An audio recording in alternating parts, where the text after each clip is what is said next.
और जीवन में बदलाव के लिए बड़े बड़े त्याग करने की आवश्यकता होती है।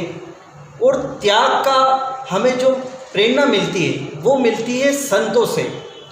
और हमारे जावरा में ऐसे ही एक तपस्वी 108 दिगंबर जैन आचार्य श्री प्रमुख सागर जी महाराज अपने चातुर्मास का अनमोल समय दे रहे हैं। और ऐसे ऐसे अनमोल क्षण आ रहे हैं। उनका जन्म दिवस आया और अब उनका दीक्षा दिवस भी जावरा में ही आया है। तो हम सबसे पहले आचार्य श्री को प्रणाम करते हैं। आचार्य श्री आपको प्रणाम। जो दीक्षा होती है वो क्या होती है और दीक्षा दिवस क्या होता है उसके बारे में हमको दीक्षा जीवन की सबसे बड़ी एक भूमिका है अपने आप को पाने में। दीक्षा जीवन की सबसे बड़ी महत्वपूर्ण जीवन का समय है जब वो व्यक्ति अपने आप तक पहुंच सकता है। और मैं तो ये कहना चाहूँगा, खत्म हो गई जहाँ संसार की समस्त इच्छा, वहीं से प्रारंभ हो जाती है समृद्ध इच्छा।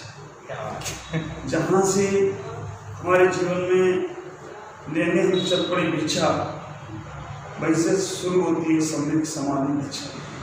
तो जहाँ हमारे मन में भाव आने लगते कि मुझे अपने लिए जीना है और कोई इच्छा हमारी इच्छा का समझता है, जहाँ से संसार की इच्छाएं, महत्वाकांक्षाएं समाप्त होने लग गई, वहीं से हमारी दीक्षा का समय शुरू हो जाता है। और दीक्षा का समय ऐसा एक समय जैसे हम बोलते हैं गोल्डन समय, क्योंकि हर जीवन में घटित नहीं होता है।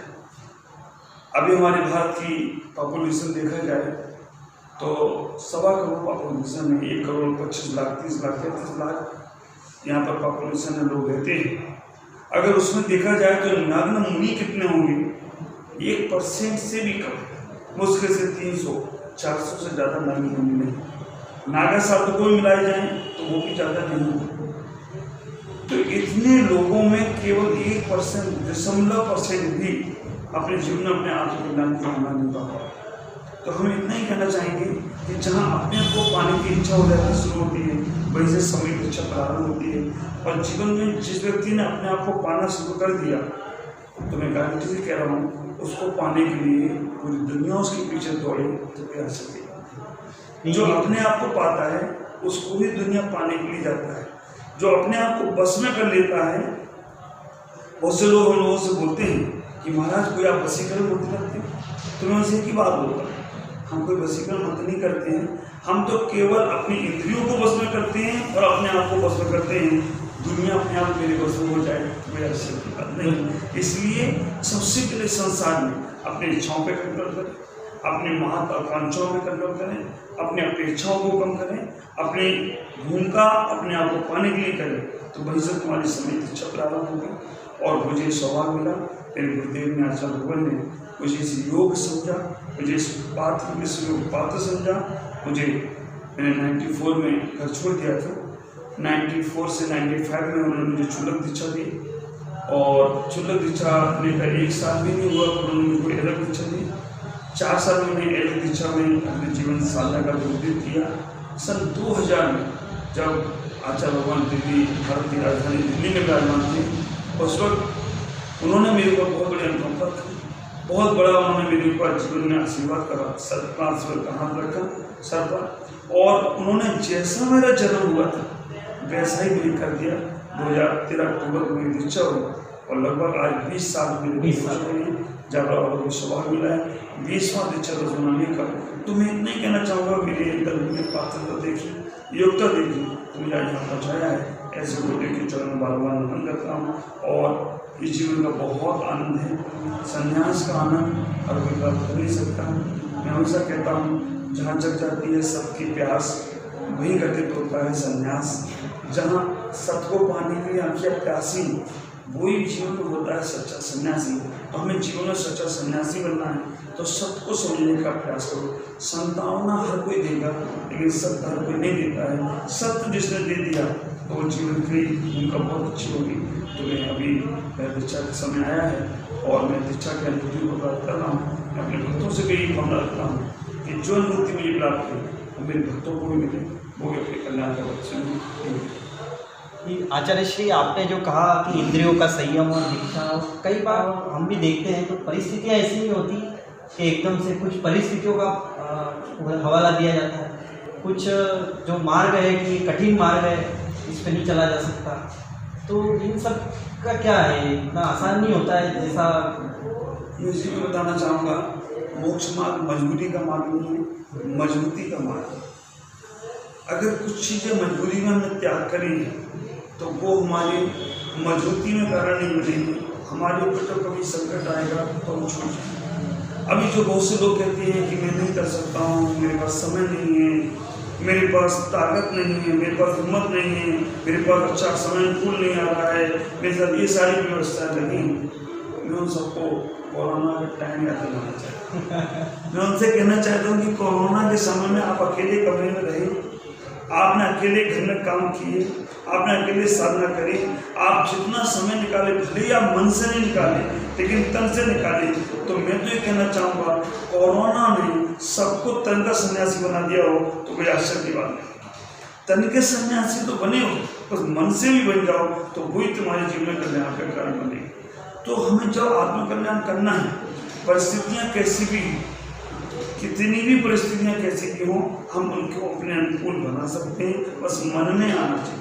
अगर मन में अगर आता है तो हम परिस्थितियों को अपने अनुकूल बना सकते हैं, और मन में ना आए तो अनुकूल परिस्थितियों को भी हम विपरीत बना सकते हैं, प्रतिकूल बना सकते हैं। तो हम इतना ही ख्याल करें कि परिस्थितियाँ सब आपके अनुकूल हैं, बस मन में भावना लाओ कि मुझे करना है, अच्छे काम करना है, अच्छे काम की भावना बना के रखो, तो जरूर हर परिस्थिति आपके अनुकूल ही होगी, आज नहीं तो कल होगी निश्चित। साथियों, मैं बताना चाहूँगा कि आचार्य श्री देशभक्त की भी हैं, देशभक्ति से जुड़ी, राष्ट्र हित से जुड़ी हुई बातें भी हमें बताते रहते हैं। और मैं दीक्षा दिवस पर यही और जानना चाहूँगा कि घर में रहकर भी एक गृहस्थ व्यक्ति भी कैसे संत की तरह अपना आचरण करे, उसके लिए कुछ सूत्र बताइए। तो मैं कहना चाहूँगा, घर को तपोवन बनाओ, अपने आप को तपस्वी। घर को तपोवन बनाओ, अपने आप को तपस्वी। जब तो अपने आप को तपस्वी मानोगे तो आपका घर में रह के भी कल्याण हो सकता है। मैं हमेशा अपने बच्चों में बात कहता हूँ, संत ना बन पाओ तो कोई बात नहीं, संत जैसा मन बनाना। हम दीक्षाएं ना ले पाए तो कोई बात नहीं, लेकिन दीक्षाओं जैसा मन बनाना। अंतर क्या पड़ता है, घर में रहने वाला व्यक्ति घर में ही नहीं रह रहा है, घर भी उसके अंदर रह रहा है, और संत भी कहीं किसी के घर पे रहता है, कहीं किसी भवन में रहता है, लेकिन संत कहीं भी रहता है, लेकिन संत के मन में वो जगह नहीं रहती। तो घर में रह के जिनको अपना कल्याण करना है, घर में तुम रहो, तुम में घर ना रहे तो तुम्हारा कल्याण होगा। नाव पानी में रहे, पानी नाव में आए तो नाव पार कराएगी। राग द्वेष न हो, मोह न हो, पर इतना ही बना लो अपने जीवन में कि अगर घर में रहकर भी हमें करना है जीवन को, तो घर वालों के साथ उतना ही व्यवहार बनाओ जितने काम चलता है। उनसे ज़्यादा आसक्ति का भाव न रखें, उनसे ज़्यादा राग और द्वेष की भाव न रखें। हमारी बहुत सारी इच्छाएँ, अपेक्षाएँ, महत्वाकांक्षाएँ होती हैं, जब वो पूरी नहीं होती हैं तो हम दुखी होते हैं। वो आप घर में रहो तो भी दुखी होगे, और अगर सन्यासी बन जाओ तो भी दुखी होगी। इसलिए अपनी महत्वाकांक्षाओं को जीतें, राग द्वेष की प्रवृत्ति से बचने का प्रयास करें। तो जितने कहना चाहूँगा, जो लोग घर में रहकर साधना करना चाहते हैं, अभी समय बहुत अच्छा है, कोरोना वायरस का भय सबको सता रहा है, तो आप धीमे धीमे घर में छोटे छोटे त्याग करें। जैसे आप भोजन कर लें, भोजन करने के बाद हम जब तक दोबारा भोजन नहीं करेंगे, हमारा भोजन करने का त्याग वो आपके घर में तपस्या को बढ़ाएगा। हमने पानी पी लिया, हमें 1 घंटे पानी नहीं पी, ये छोटी छोटी साधना आप घर में रह के करेंगे तो मुझे मालूम है कि वो छोटे छोटे त्याग, कहते ना, घुटने के बल चल चलकर बच्चे खड़े हो जाते हैं, छोटे नियम एक दिन बहुत बड़े हो जाते हैं। तो आप घर में रह के साधना करना चाहते हैं, आप पूर्ण रूप से त्यागी नहीं बन सकते हैं, तो जिन चीज़ों से हमें कोई सरोकार नहीं, उनको तो त्याग देना चाहिए। जैसे हम नॉन वेज आदि नहीं खाते हैं तो छोड़ देना चाहिए, हम ड्रिंक आदि नहीं करते तो छोड़ देना चाहिए, हमें उसको संकल्प पूर्वक छोड़ना चाहिए।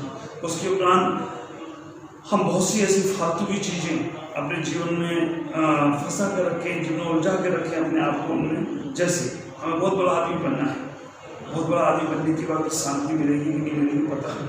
हमने बहुत सारी चीज़ें ऐसी रखी हैं कि सब लोग मुझे बहुत चाहेंगे, तो उसके लिए मैं इतना ही कहना चाहूँगा कि अपने आप को सीमित करने का प्रयास करो। मन की खुशी सबसे बड़ी खुशी खुशी है। धन की खुशी बहुत खुशी नहीं है, क्योंकि धन जब तक है तब तक खुशी देता है, चला गया तो फिर खत्म।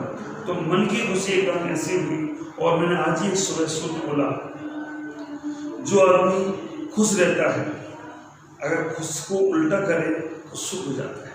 तो जो आदमी खुश रहता है वही आदमी सुखी रहता है, और जो आदमी दुखी रहता है वो आदमी तो हमेशा पतन में चला जाता है। तो घर में रह के खुश रहने का प्रयास करें। खुश रहने के लिए इतना ही सूत्र याद रखें कि खुश रहने के लिए हम दूसरों को खुश रखें। जो लोग दूसरों को खुशी देते हैं उन्हें जीवन में खुशी मिलती है।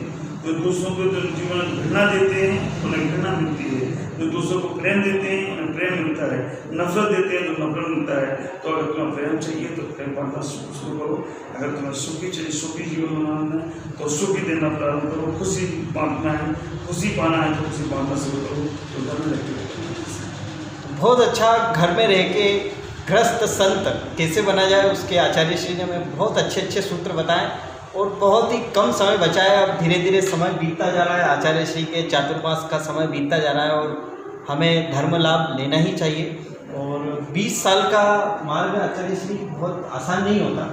तो दिगंबर मुनि क्या होता है उसके बारे में थोड़ा सा आप बताइए कि दिगंबर मुनि जो है उसकी क्या परिभाषा अगर हम देखें। दिगंबर मुनि के लिए मैं इतना ही कहना चाहता हूँ, दिगंबर मुनि को प्रकृति पुरुष बोलते हैं। जैसा प्रकृति ने भेजा है वैसा ही ये दिगंबर मुद्रा है। हमारे ऊपर एक शरीर पर एक धागा भी नहीं, क्योंकि ये धागा लेकर भी शरीर में जन्म कोई आज तक कितने भी महापुरुष हुए, किसी भी संप्रदाय के धर्म गुरु हुए हों, भगवान हुए हों, लेकिन वो कभी भी कुछ लेकर नहीं आए। तो मैं आपसे इतना ही कहना चाहूँगा कि दिगंबर मुनि जो है वो प्रकृति पुरुष है। प्रकृति हमेशा देती ही है, कभी लेती नहीं। जैसे सूर्य पर कोई आवरण नहीं है, वो प्रकृति का पुरुष है। नदी पर कोई आवरण नहीं है, पेड़ पौधों पर कोई आवरण नहीं है, तिरंचों पर कोई आवरण नहीं है, माँ के गर्भ में जो बच्चा है उस पर कोई आवरण नहीं है। तो ये सब प्रकृति पुरुष हैं। और आप विचार करके रखना, दिगंबर मुद्रा वो मुद्रा है जो हमेशा देने का काम करती है। जैसे सूर्य प्रकृति पुरुष से वो हमेशा बांट रहा है, हर किसी को प्रकाश दे रहा है। चंद्रमा हमेशा बांट रहा है, हर किसी को शीतलता दे रहा है। पेड़ पौधे हर किसी को फल दे रहे हैं, कोई अपेक्षा नहीं रखते हैं। नदी किसी से अपेक्षा नहीं रखती है, किसी को जल देने का प्रयास करती है। ऐसे ही दिगंबर मुनिराज होते हैं जो प्रकृति पुरुष हैं। तो मैं हमेशा कहता हूँ, अगर सृष्टि को बचाना है तो दिगंबर की रक्षा करना शुरू करो। लोग मेरी बात सुनकर आश्चर्य करते हैं, महाराज केवल अपने लिए बोल रहे हैं, संसार में सबकी रक्षा होना चाहिए। नहीं, मैं उनसे कहता हूँ कि केवल दिगंबर की रक्षा करना शुरू कर दो, आप सृष्टि की रक्षा अपने आप होगी। दिगंबर पेड़ पौधे दिगंबर हैं, उनकी सुरक्षा करोगे तो पर्यावरण अच्छा रहेगा। नदी दिगंबर है, उसकी रक्षा करोगे तो शुद्ध जल मिलेगा। और माँ के गर्भ में बच्ची है, वो भी दिगंबर है, उसकी रक्षा करोगे तो गर्भपात नहीं कर सकोगे, तो भी हमारे देश की सुरक्षा होगी। तो मैं इतने कहना चाहूँगा, दिगंबर मुनि प्रकृति पुरुष हैं, ये हमेशा हर किसी के लिए छोड़, हमेशा हर किसी के लिए कल्याण की भावना आती है। और दूसरे नंबर पर लोग व्यवहार में कोई हमसे पूछते हैं कि महाराज जी आपने कपड़े क्यों छोड़ दिए, तो मैं उनसे इतना ही कहना चाहता हूँ, सिद्धांत तो मेरा कहता है कि मेरे भगवान तीर्थंकर आदिनाथ से लेकर महावीर तक सब नग्न थे। और आदिनाथ का वर्णन, ऋषभ देव का वर्णन हमारे हिंदू समुदाय में वेद और पुराणों में आया। वेद और पुराणों में आठवां अवतार ऋषभ देव को माना गया। तो ऋषभ देव ने नग्न साधना कर। हिंदू समुदाय में शिव जी के लिए कहते हैं कि शिव जी कैलाश पर्वत पर दिगंबर थे, दिगंबराय उनके हम वर्णन है। और मुस्लिम संप्रदाय में भी परवेश जो दरवेश होते थे वो दिगंबर होते थे, ऐसा उनके यहाँ भी कथन है। आप विचार करके रखना। तो मैं इतना ही कहना चाहता हूँ कि दिगंबर मुनि जब पूछते हैं लोग कि आप कपड़े क्यों छोड़ दिए, तो मैं मन इतना ही बोलता है कि संसार के आवरों को ढकने के लिए हमने अपने बस छोड़। संसार के लोगों की जो अश्लीलताएं हैं, लोगों को टीवियों पर जो अश्लीलताएं दिख रही हैं, उनको देखने के बाद उनके मन खराब नहीं हो रहे हैं, और इस मुद्रा को देखकर मन खराब हो रहे हैं, तो संसारी चीज है। मैं तो कहता हूँ पूर्ण नग्नता में विकार नहीं है, अर्ध नग्न चित्रों में विकार है। जो तुम टीवियों पर देखते हो, जो तुम मार्केट में देखते हो, जो तुम बाजारों में ढूंढते हो, तुम्हारी भूखी आंखें उन अर्ध नग्न चित्रों को देखने का प्रयास करती हैं। हमारी माँ बहन बच्चे निकलती हैं तो आप उनके कम वस्त्रों को देखते हो, उसके बाद क्या तुम्हारे मन क्या होते हैं। और ये मेरी दिगंबर मुद्रा कैसी बच्ची आ जाए, कैसी माँ बहन आ जाए, कभी उनके मन में विकार नहीं आता है, कोई मेरे मन में विकार नहीं। तो दिगंबर मुद्रा प्रकृति पुरुष है। दूसरे नंबर पर मैं कहना चाहूँगा कि दिगंबर साधु एक बार भोजन करते हैं, 24 घंटे में एक बार भोजन करते हैं। इतने बड़े बड़े त्याग आचार्य श्री। ये सब जीवन की सहज साधना है। तो वे 24 घंटे में एक बार भोजन उसी समय पानी करते पीते हैं। और वो भी क्यों कि सृष्टि में इतने लोग भूखे हैं जिनको एक वक्त का भी भोजन नसीब नहीं हो रहा है। तो वन कम से कम मेरे हिस्से का जो अनाज है उनके पेटों में पहुँचे, उनकी छुड़ाएं समाप्त हों, हम लोग एक बार भोजन करते हैं। तीसरे नंबर पर दिगंबर साधु हमेशा पैदल ही विहार करते हैं। आज लगभग मैं 40 से 50 हज़ार किलोमीटर चला हूँ और मैंने इन अपने नंगे पैरों से चलकर 94 से चल रहा हूँ। 94, 95 से मैंने आज तक कभी गाड़ी का प्रयोग नहीं किया, कभी गाड़ी पर नहीं बैठा। आज 25 साल लगभग हो रहे। मैं कहाँ नहीं गया, नेपाल तक होकर आया हूँ पैदल, नेपाल होकर आया हूँ, बंगाल होकर आया हूँ, झारखंड, राजस्थान, गुजरात, मध्य प्रदेश, उत्तर प्रदेश, आंध्रा और उसके बाद में कर्नाटक, तमिलनाडु, पांडिचेरी, गोवा, करीब हमने 20 से 22 राज्य देख लिए पैदल चल। सब जगह जाकर रुक आया हूँ, सब जगह संस्कृति देखी है। तो दिगंबर मुद्रा ऐसे ही गया, दिल्ली गया, दिल्ली की इच्छा हुई मेरी, तो कभी मैं कोई आवरण को स्वीकार नहीं किया, क्योंकि दिगंबर मुद्रा हमारी प्रकृति की मुद्रा है। तीसरे नंबर पर जब हम लोग बाल बढ़ जाते हैं, जैसे अभी मेरे बाल बड़े होते हैं, अभी थोड़े दिनों बाद मैं इनको ऐसे ही हाथों से निकाल ऐसे खींच कर दूँगा, इसके सर के, मूछ के और दाढ़ी के बाद खींच के बाद निकालता हूँ, क्योंकि हमारी कैंची का त्याग है, हमारी याचना वृत्ति नहीं। हम कोई बहुत से लोग बोल सकते हैं आज आप आदेश करो, मैं आपके बाल बनवा देता हूँ, अभी तो वो मेरे कर देगा, लेकिन मैं जंगलों में रहूँगा तो कौन करेगा। इसलिए हमारी आयशा करती है, तो उस वक्त मैं केशलू भी करता हूँ। हम भोजन जब हाथ में करते हैं, पात्र नहीं हमारे पास, कर पात्र भोजन करते हैं, हाथों में जो देता है, जो हाथ में मेरे श्रावक दे देता है, उसको ऐसा भोजन करने का प्रयास करते हैं। इसमें भी भोजन में भी अगर कहीं बाल आ गया तो मेरा भोजन उसी पर छोड़ देता हूँ, क्योंकि अंतराय आ गया है, अब मैं इसको नहीं करूँ। दिगंबर साधु कोई पैसे का लेन देन नहीं करते हैं, उनके पास लाखों करोड़ों रुपए लोग चला दें, उनकी तरफ देखते भी नहीं हैं और छूते भी नहीं हैं। समाज की व्यवस्था है, समाज करते हैं। दिगंबर मुनि के खुद के कोई मठ नहीं होते, श्रावक व्यवस्था करते तो भाग होते हैं। दिगंबर मुनि कभी बैंक में उनका कोई खाता नहीं होता है, दिगंबर मुनि का कोई परिवार नहीं होता है। जो भी व्यक्ति आते हैं वो उनके परिवार के सदस्य होते हैं। जितनी देर संपर्क रहता है उतनी देर संपर्क रहता है, उसके बाद वो अपने में रहते हैं, हम अपने में रहते हैं। तो दिगंबर मुद्रा की चर्या अपने आप में अनूठी है। और मैं तो ये कहना चाहूँगा कि दिगंबर मुनि बनना विश्व का 9वां आश्चर्य हो तो कोई आश्चर्य की बात नहीं है, क्योंकि आज घर में बच्चा छोटा सा नंगा हो जाए तो मम्मी पापा उसको बोलते चल नंगा घूमता है चड्डी पे। तो अब विचार करके रखना, हम भी जो शराबत होते हैं अगर बाथरूम में नंगा नहा रहे हैं और किसी ने कहा कि झाड़ू से कोई देख रहा है तो तुरंत टॉवल पे हाथ जाता है कि भाई अरे मैंने नंग जैसे देख लिया किसी ने मेरे को। तो ये नंग रहना बहुत बड़ी साना। और आप विचार करना, नंग केवल कमरों में नहीं रह रहे। मेरे गुरुदेव आचार्य भगवान सुदन सागर जी महाराज कहते हैं कि कमरों में और बाथरूम में वस्त्र उतारना वासना का प्रतीक है, और मंच पर और सड़कों पर छोड़ देना बस साधना का प्रतीक है। इसलिए कब्रों में नग्न नहीं है वहाँ, और ऐसी स्थितियाँ बनती हैं कि बालिकाएं भी पास में बैठ जाती हैं, आकर महिलाएं भी आती हैं, पुरुष वर्ग भी आते हैं, बच्चे भी आते हैं, बच्चियाँ भी आती हैं। तो दिगंबर साधु आहार लेता है, आहार लेते समय आसपास बहुत से बच्चे रहते हैं। वो इतने पास होने के बाद भी उनके मन में कभी विकार नहीं आता है। ऐसे भी संसारिक लोग हैं जिनको कुछ चीज़ नहीं मिल रही है, मन विकारों से भरा हुआ है। तो मैं इतना ही कहूँगा, दिगंबर मुनि की चर्या एक अपने आप में अनूठी है। और ये मेरी 20 साल की साधना, ये जन्म जन्मों की साधना से भी एक पुण्य मिला है जो मुझे ये बेच मिला है। और मैं इतनी कहूँगा कि जीवन में हम संत ना बन पाएँ तो संत की जैसे मन बना लें तो भी हमारा कल्याण होगा। बहुत ही अच्छा आचार्य श्री का दीक्षा दिवस जावरा में सिद्ध हो रहा है, और सभी को दीक्षा दिवस पर आचार्य श्री से विशेष आशीर्वाद लेना चाहिए। और आचार्य श्री निश्चित ही ये जो मार्ग है, जो पवन पुत्र हनुमान जी कहे गए हैं, वे संयम मूर्ति भगवान शिव दिगंबर रूप में कहे गए हैं। तो आप उन्हीं के प्रतिनिधि हम देख सकते हैं आपको। तो आपका दीक्षा दिवस के लिए आपको बहुत बहुत शुभकामनाएं। और जावरा में जो आपका अनमोल चातुर्मास चल रहा है तो वो और बढ़ता जाए, जिस तरह से अधिक मास आया है ऐसे एक तो और अधिक मास आ जाते तो आपका जो है ज़्यादा से ज़्यादा समय यहाँ बीतता और इसी तरह आपका हमको आशीर्वाद मिलता रहे। आपको बहुत बहुत प्रणाम।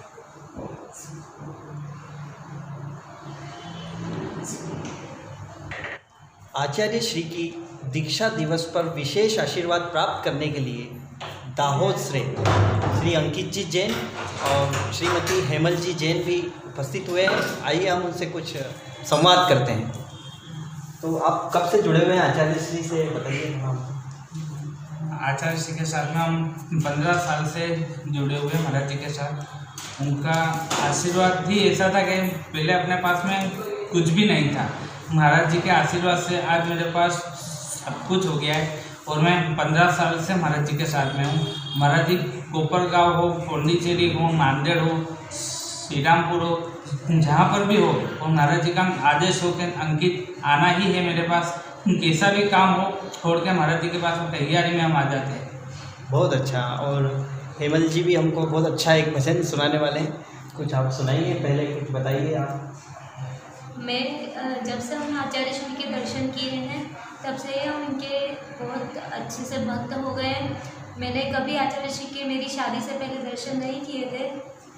मेरी शादी 2013 में हुई थी, तब से मैं आचार्य श्री से जुड़ी हुई हूँ। और आज हम लोग ऐसा फील करते हैं कि हमारे पास मतलब पलक झपका दो और हमारा कष्ट ऐसे ही दूर हो जाता है आचार्य श्री के आशीर्वाद से।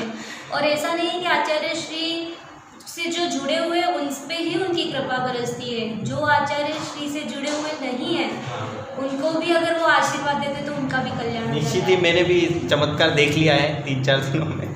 तो आप कुछ सुनाइए हमको। आप भजन गाते हैं? हम भजन गाते हैं और आचार्य जी के चरणों में हम अपना भजन प्रस्तुत करते हैं। हर जन्म में बाबा तेरा साथ चाहिए, सिर पे मेरे दादा तेरा हाथ चाहिए, सिलसिला ही टूटना नहीं चाहिए, मुझको तो बस इतनी सी सौगात चाहिए। हर जन्म में बाबा तेरा साथ चाहिए, हर जन्म में गुरुवर तेरा साथ चाहिए। और सुनाइए क्या लगता है? मैं जैसे कि मैं बोलती हूँ कि गुरुदेव हम यहाँ पे हो या ना हो फिर भी हमारे कष्ट ऐसे ही दूर हो जाते हैं, तो उसी पे मैं सुनाती हूँ। एक रात दुखी में होके सो गया था रोते रोते, एक रात दुखी में होके सो गया था रोते रोते, सपने में गुरुवर आए और बोले पास बिठा के कि मैं हूँ ना, क्यों चिंता करता है मेरे होके, क्यों रोता है, ममता के मंदिर की है तू सबसे प्यारी मोर, भगवान नजर आते हैं जब देखूं तेरी सूर, ममता के मंदिर की है तू सबसे प्यारी मोर, भगवान नजर आते हैं जब देखूं तेरी सूर, करुणा की मेहर बरसा दे बस एक झलक दिखला दे, करुणा की मेहर बरसा दे बस एक झलक दिखला दे, सपने में गुरुवर आए और बोले पास बिठा के कि मैं हूँ ना, क्यों चिंता करता है मेरे होते, क्यों रोता है। क्या बात है। देखिए जावरा को एक और नए भजन संगीतज्ञ मिल चुके हैं और बहुत अच्छा, आपने बहुत अच्छा सुनाया गुरु की महिमा पे और हमारे आचार्य श्री की महिमा पे। तो बहुत बहुत धन्यवाद आपको।